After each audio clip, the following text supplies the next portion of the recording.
scalability and our customers and I'll bring it back to 2020 when COVID hit, like companies could not find talent quick enough for the demand of their customers, and they were struggling, and we were able to come in and say, hey. Before we get started with the show, here's a quick word from our sponsor, Global Training Center. As trade compliance professionals, you want to make sure that your procedures and documentation are completed as correctly as possible to avoid any delays and possible fines. We provide a range of trade compliance courses that will fit your needs. From in-person or web training to recorded on-demand courses, we can train one or even thousands on your team through your learning platform or on our portal. We can even customize a private session for your team. Go to globaltrainingcenter.com to find out more. Hey, folks, we're back for another show of Simply Trade podcast, and we greatly appreciate your listenership. And you have been sharing us. You have been liking us. You have been giving us some comments. That's a great thing. We need more of that because, quite frankly, we are hitting some new milestones, so we could really use your help as you're continuing on with that. Lala and I are enjoying this, but let me tell you, the folks at Global Trade Training Center have been working their tails off and have done a great job. But it all comes back to, apparently we are hitting topics that you seem to like. So we are going to get into something today, and hopefully it's going to help you, because we're going to talk about nearshoring. Well, what the heck is that? Well, we're going to get to, deal with some of that. And we have a couple of good folks on. Lala, I'm going to let you go ahead and introduce them, but we've got some really cool things to talk about today, I think. I think so too. And it's kind of funny how things align, because you and I were just talking about this earlier regarding how your most recent contract had expired, and now you're looking at doing different things, and how we were talking about the. Well, I mean, it's funny because you talked about workforce optimization, or we're talking not necessarily workforce optimization, but you were talking about how we are going to try to focus, or you're going to try to focus on helping organizations make their processes more efficient, more lean, with regards to trade, of course. And it's funny, we were just talking about that a couple of weeks ago, and I got a call from our friends over at FreightWaves and asked me if I wanted to, or if I could speak at a conference in February that happened to be, well, I just saw nearshoring, and I thought to myself, yeah, I've done a lot of work in the with Mexico and offshoring. We used to call it offshoring. It's obviously now nearshoring, being in Mexico. But I thought, yeah, we'll do it. And when I found out more and dug in more, that it has a lot to do also with workforce optimization, bringing outsourcing some of your work, not necessarily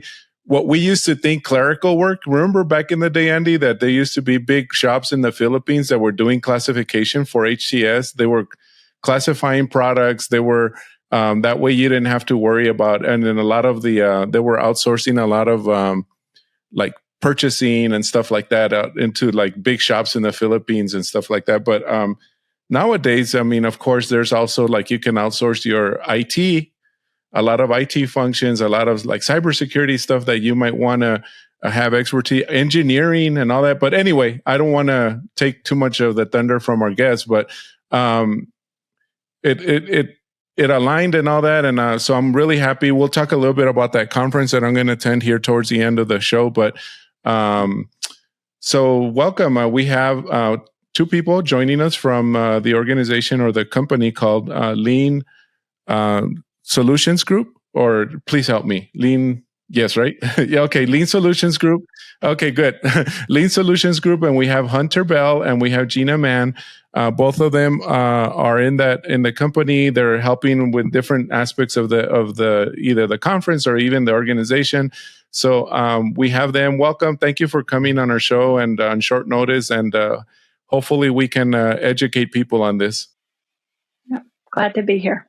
And we appreciate you coming on and whatnot. Let's jump in here real quick. Is that on the nearshoring versus farshoring? I guess is like, the opposite of nearshoring would be farshoring, I guess.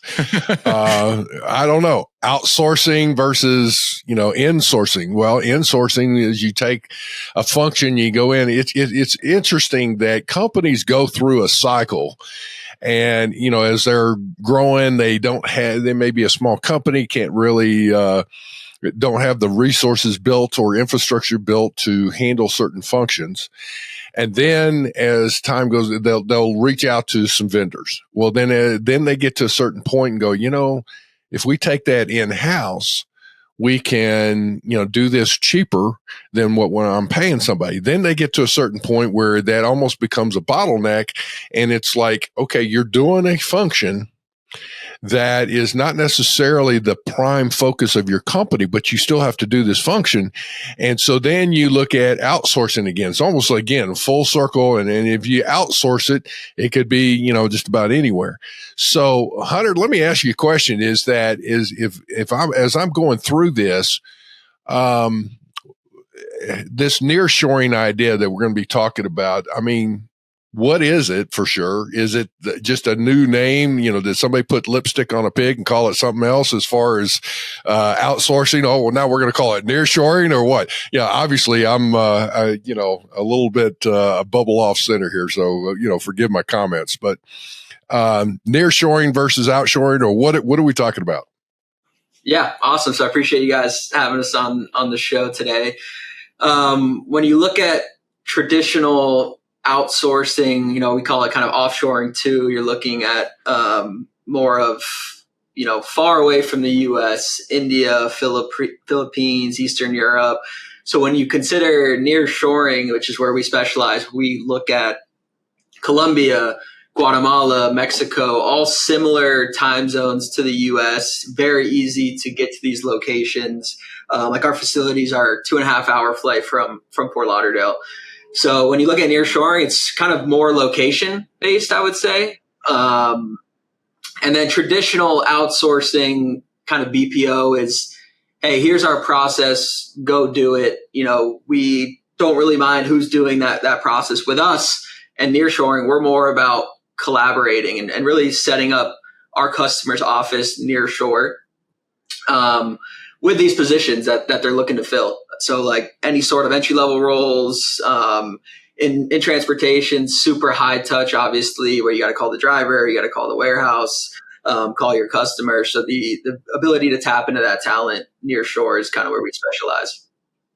All right. So nearshoring, you're saying, is more of a geographic scenario that you're at least you're outsourcing a function, but you're doing it in somewhat, and I'll just call it regionally. And this, what you just mentioned is kind of a North Central America scenario there, right?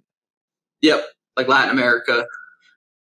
All right. So to that point, let's stop for a second. I want to, to our listeners, folks, we've been talking about with all the geopolitical issues that have been going on, as well as the tensions between, U.S. and China is by default. We're all creatures of habit.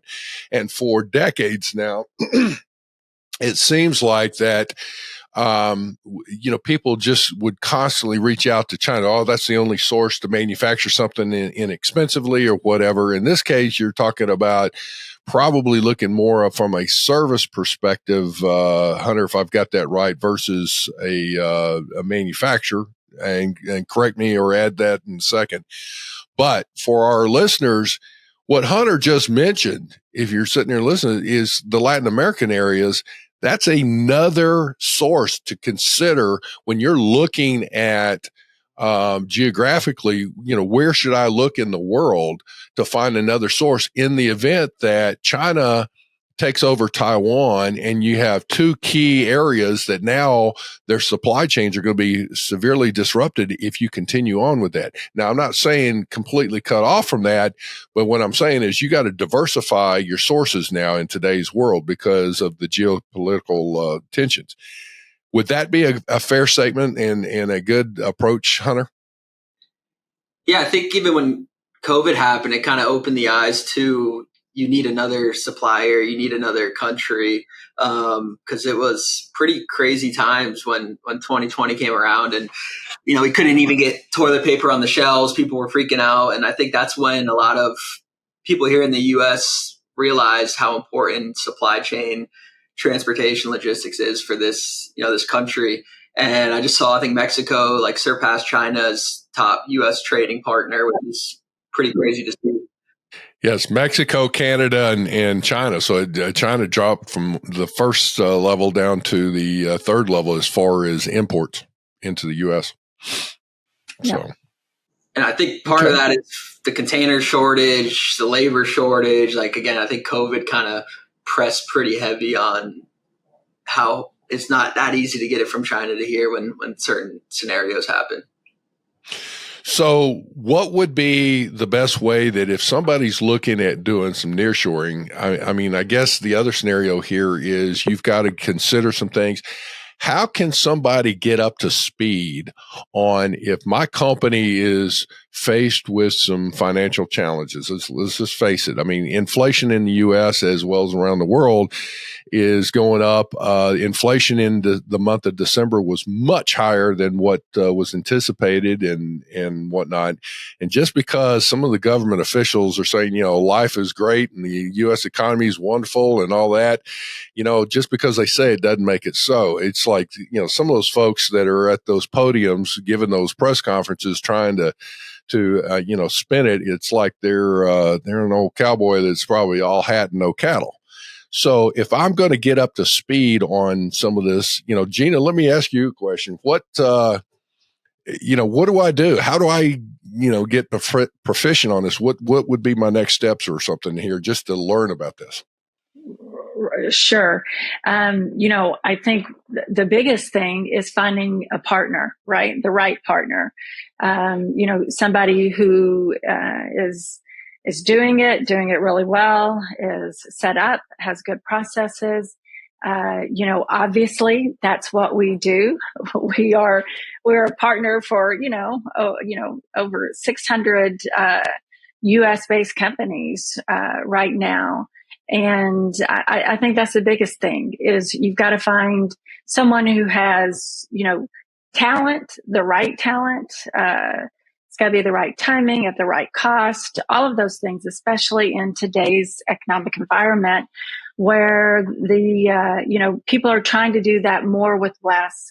So they've got to maximize efficiencies. They've also got to increase their customer experience, right? Customers are looking for more and companies have less. So there's all kinds of efficiencies that organizations are looking for today.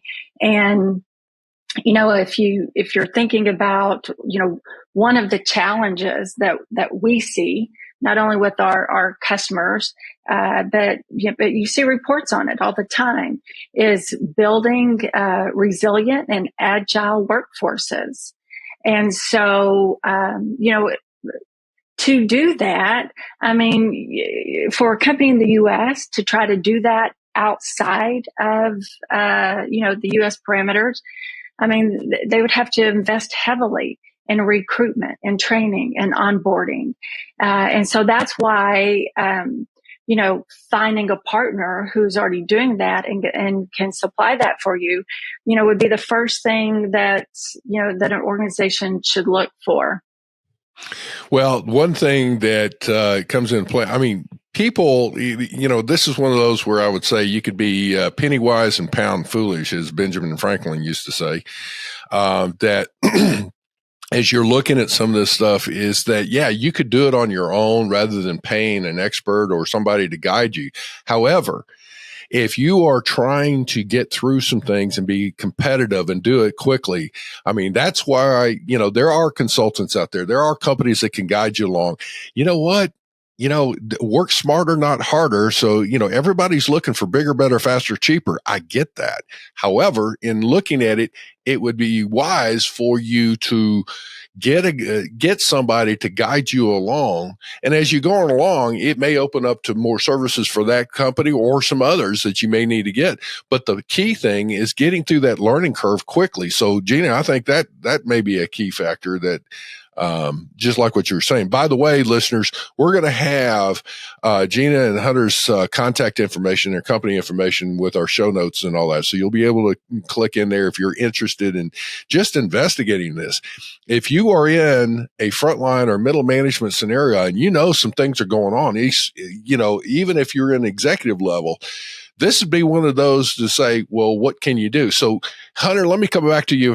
What would be some of the things to nearshore that you could see that in today's world, today's economy, with some of the things going on, what would be some of the services or tasks or things that you're looking at that you would recommend that companies could consider to outsource or nearshore, whatever?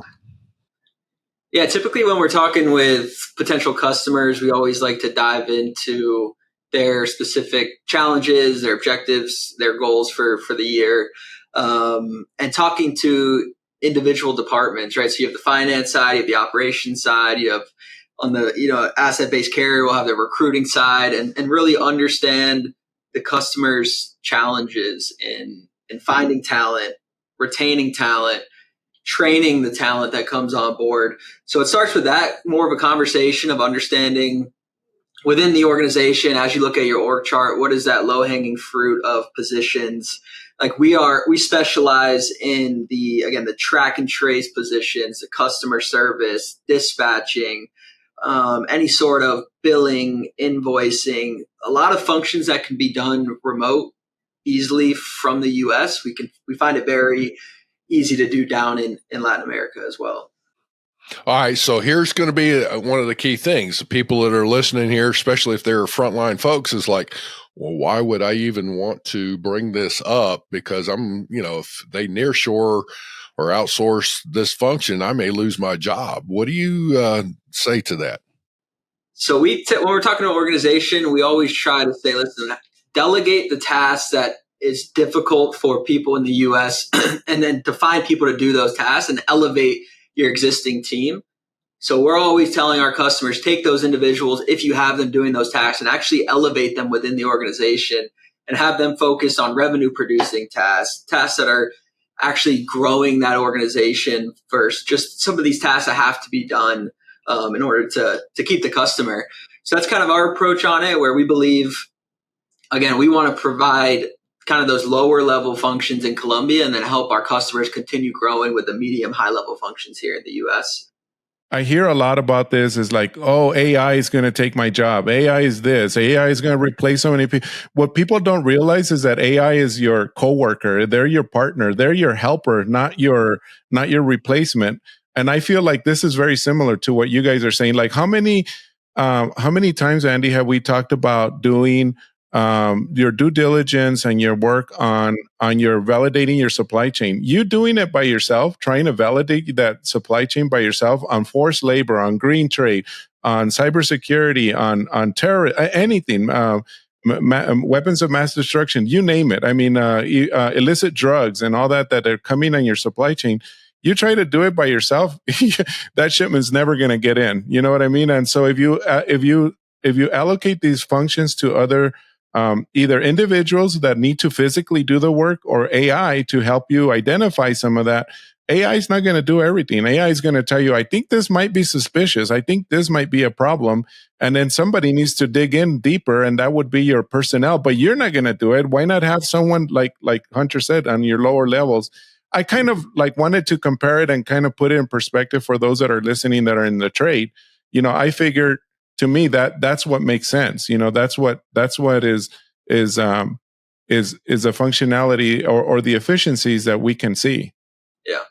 A lot of people say it's people or technology. We try to say it's people and technology. How do we create technology that enhances individuals to make them more productive? And how do you get more out of an employee through AI? So we're investing heavily in technology. We're really looking at how do we make this individual down in Colombia more productive? How do we make them excited to show up and excited to use this technology? How do we make the training easy to actually adopt this technology? Because what we see a lot in transportation is there's all these different kind of technologies, but the people within the organization, they don't want to use them. They know exactly their job function, their day-to-day process. So why are they going to try to learn something new and use this technology? So we're trying to make it as easy as possible to enhance the day-to-day and also train on this new tech. Well, to your point, and one of the things that most companies are really struggling with in today's world is finding people to fill, especially frontline positions. And in that is that, okay, so, another scenario here is that the leadership of companies, you need to make sure that you're not buying into the fallacy. Oh, I can outsource this, get away with, completely dealing and maybe even getting rid of some of my employees or whatever, and expect that to move forward, smoothly. You still need to enhance what you've already got. I guess the scenario that I'm looking at, I use that, somebody pointed out to me, by the way, and forgive my little sidebar here. I apparently say scenario a whole heck of a lot. So, all right, I need to try and come up with a different word.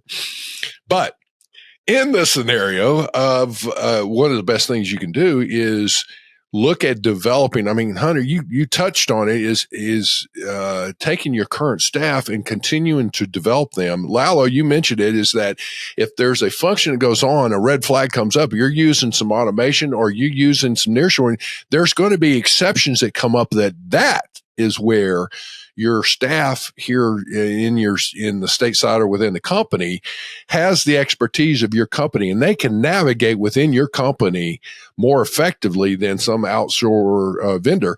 So the point being is that enables them to stay focused on the exceptions and resolve those quickly, compared to them being down, caught up or tied down to just day in and day out functions that you could possibly outshore. Would that be a good, assessment of one of the benefits of nearshoring? For sure. I think it's worth mentioning too, like scalability and our customers and I'll bring it back to 2020 when COVID hit. Like, companies could not find talent quick enough for the demand of their customers, and they were struggling, and we were able to come in and say, hey, we have 30, 40, 100 people available, turnkey, ready to go, that we can place in your account, within 2 weeks, where they were struggling to even get resumes in the door for some of these functions. So like, as an organization, especially in transportation, with the cycles are crazy with the boom and bust, like the ability to scale up quickly for the demand, and then when the volumes drop, being able to scale back as well. And we're a good partner to actually look at the trend and the productivity, the output, and tell our customers, hey, you don't need 30 people doing this function right now. You actually only need 20. And we work with our customers to determine the needed headcount. Yeah. Gena, is there any recommendations for, again, in looking at this and getting exposed to, these type of, tactics in nearshoring or whatever else? Don't you have something coming up that you want to talk about? Absolutely. I'll talk about that all day long. So yeah, we have an event. We call it Mastermind. Traditionally, this event is something that we have put on for our clients.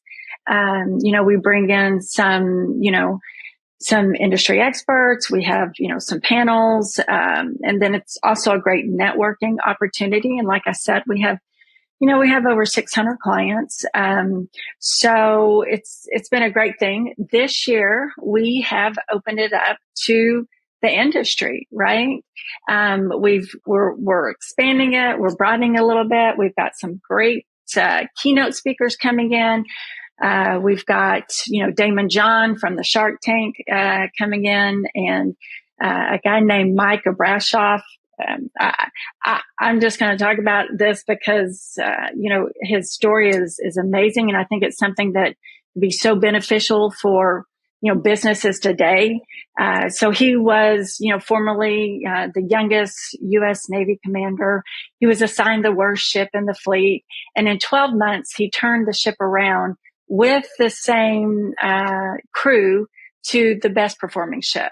And I think that organizations are looking for that today, right? They've got a lot of challenges with this down market, especially in the transportation that we're seeing. So he's going to be coming in speaking. I'm excited to hear, his story. And then we've got this, really, really great marketing guru coming in named Andy Lark. And then the rest of the day is filled with a lot of industry discussions, like Lalo, for one, who's going to be coming in and just giving us some of those insights. The great part about the event is the networking. I mean, they're going to be surrounded with other, business leaders who are facing some of the same challenges. So we have a lot of networking opportunity. And then you put it in the backdrop of Cartagena, Colombia. I don't know what event could be better. You've got a, beautiful city, with a lot of culture, and just a great lineup of good, information and networking opportunities. And that's going to be, February. When is this? Is in February what? Yeah. It's February the 12th and 13th. And we have a very easy to remember, URL that you can go to, nearshoreexperience.com. You can get all the information, see the agenda. We have a hotel that has a block of rooms to make it easy for attendees to, make those reservations. So just go to nearshoreexperience.com and you get all the information you need. All right. So it's in the country of Colombia, Cartagena, Colombia, right? Yeah. Okay. Yes. So in looking at that, is that the travel expenses down there are actually pretty favorable, aren't they? It's probably less expensive to go to Colombia than it is out to spend time in LA or something, and so. Right, for sure. And of course, we've negotiated, rates, for the hotel. It is a Hilton resort. And of course, Cartagena is a very tourist, attraction, city. It ranks very favorably with, the travel advisor and all of those things. But we also have it well planned that, you don't have to worry about coming to a foreign country and being on your own. We will have shuttles, to get you around, and then you'll be with the group the rest of the time. And we've got some really great experiences, in store for the attendees. All right. So I'm going to say this, and you may not necessarily, care for this question, but I'm like, traditionally, where a lot of U.S. folks are looking at things, you think of Colombia, and there's two key things that come out of Colombia. There's coffee and there's drugs in that scenario. And it's like, okay, so, and you see some of the movies that, work it up and all that. For so sure. It sounds like you're dealing with something, but, obviously, coffee wise, that's a good thing. But from a safety perspective and all that, can you address some of that? Yeah. It sounds like you've already got shuttles going, but my understanding, it's a pretty stable environment there in Cartagena, isn't it? Oh gosh, for sure. And, we have offices all over Colombia, and I go to Colombia all the time. I mean, my passport is just full. I'm in Bogota, I'm in Barranquilla, I'm in Cartagena, Medellin, all of those places. And I do travel, by myself to these places. So, just from that perspective, yeah. And here's what we would say to anybody, and what we would tell our clients or anybody who's considering coming. I mean, it's just like any other city here in the U.S. There are places that you can go and find trouble if that's what you're looking for. But, if you say, that could be true of Dallas or Chicago. I'm actually in the Dallas area. So, it can be true of any, big city like that in the U.S. But obviously, if you're going, for the purpose of business or leisure, and you're looking for those things like the coffee farms and stuff like that. I mean, it is absolutely safe. And we have our clients who come down all the time. I don't have recent numbers for you, but I mean, I'm talking like thousands of visits in a year. And we've not had a client who's had problems. Well, I was just looking in of the airports in there. Cartagena has about 5.7 million passengers that fly into there every year. So, I mean, that's a pretty busy airport. But all that to say is, and I assume you would fly into Cartagena, right? Okay. All right, folks. So here's the thing. There's and it's the mastermind is what you called it. Is that right? Yes.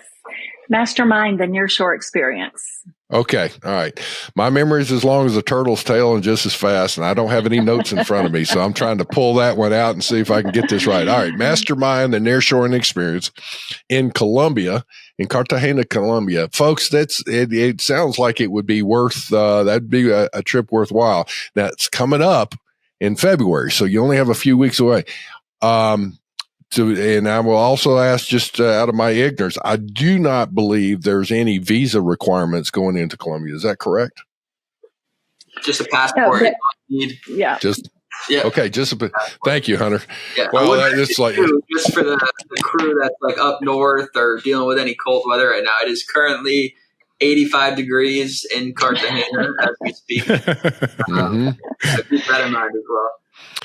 Well, the conference is on Monday and Tuesday, you said the 12th and 13th. So you would definitely be flying in over the weekend at some point in there, either Saturday, Sunday, or whatever, or earlier than that if that's what you wanted to do. So I'm sure there's some nice situations. I was just going to say, February down there, I'll bet you you'd be giddy as a filly on a spring morning and enjoying that kind of weather. So, all said and done, I guess, Hunter, anything as far as that conference or the things to look at, what would be, I guess, the top maybe, 1, 2, or 3 things to consider if I'm going to go down to this conference from your perspective, looking at this nearshoring or what, you're knowing that your brochure, your agendas and all that. What should I be gearing up for, preparing for to, from an intellectual perspective to ask the questions of or look for? Yeah, we're super excited to have it in Cartagena. This is our first year doing it in Colombia itself. Usually we do it out in Vegas. Obviously, we do it around the Super Bowl as well, which is kind of cool. You can watch the Super Bowl. But the cool thing about it being in Cartagena, we have offices in Cartagena. So our plan is to actually show our customers and prospects our locations. And then we're having a ton of our operations people, our quality people, our directors actually coming to the event as well. So it's going to give all of our customers and prospects really a chance to see the country. Colombia is absolutely beautiful country. I've been down there probably 40, 50 times since I've been working there. One of the best part of my job is going down there and the people down there, the culture is amazing. The food's amazing. I just can't talk highly enough about Colombia as a whole. But yeah, I'd come with an open mind, excited to see the country and then excited to see what we can offer and then also just learn more about what's going on in the industry. And, Gena, one last question on this is who would be the ideal conference attendees to go down there? Sure. Great question. Honestly, anybody honestly, any business would benefit from this, especially a business that's considering, some of those terminologies that you use, like outsourcing or nearshoring or reshoring, right? Because it will give a perspective of how this is done. I mean, you were talking about that earlier. This is a way for someone to come in a very controlled environment and see this firsthand of what, this nearshore is all about. So number one, I would say anybody who is considering nearshoring. And then, there's a lot of specifics to the supply chain. So brokers, shippers, carriers, anybody who works within, freight forwarders, anyone who is in that supply chain would benefit from coming because a lot of the content is geared toward that industry. So I would say, it's wide open. Well, sounds to me like somebody that would be a decision maker that is wanting to nearshore and they've made that decision, but they're looking for the next step would be a great candidate. Somebody a company that is giving consideration and has been assigned like a project to go out and do the research to find out more about it, to report back to upper management. And then I think the other scenario would be here I go again with a scenario, isn't it? The other would be the people that are involved, maybe in the middle management front line of certain departments, that the company is in the midst of implementing that, but I'm sure you would be learning some things on here questions or issues to address as you're implementing. Not only, here's one thing to find the right vendors, the right companies to, perform the functions you're looking for. But once you've made that decision, all right, what's the action plan in developing that? What are the questions to look for? What are the risks and all that? Is that also something that's going to be covered in your conference? So here's what I would say. Anecdotally, yes, because we also have a lot of our clients there. So, and this is why I think it's really open that for have anyone. Already been doing this, right? Right. Oh, and right. So then you're benchmarking. Yeah. Right. You have the opportunity. You're going to be networking. You're going to be eating with people who are already doing this and can give you very firsthand knowledge instead of taking it from someone like us who offers the solution. I mean, you can actually be visiting and talking to people who are already nearshoring, right? And get a firsthand of what their experience was like, how easy it was or seamless it was, or what were the challenges. So from that perspective, absolutely.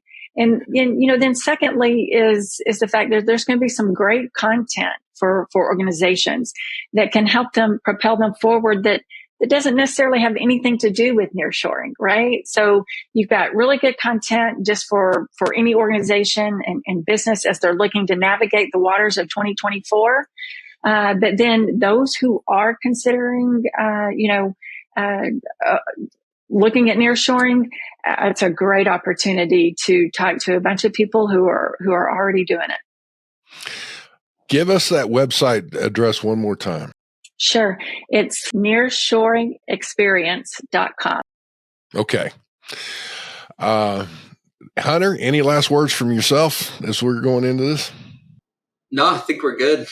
Gena kind of hit it on the head. Andy, you going to come down there and come to our conference? Yeah. Listen, I was like, actually, I'm looking at this right now going, I would love, it's like, obviously, Lalo's going to be going down and speaking and, he'll be representing us, but I would love to be able to get down there. I'm going to have to look at my calendar now. So, the sad thing is that I'm sure, with that kind of weather, there's going to be a pool or something like that. But, seeing me in a swimsuit, maybe it's like everybody will run for the hills. I don't know. Well, you're going to be busy in the conference, Andy. Yeah. So we're not going to, you do that on your own time. So, and I'm sure there's a lot of other people who are thinking the same. Yeah. Lalo, any last words as we wrap up here?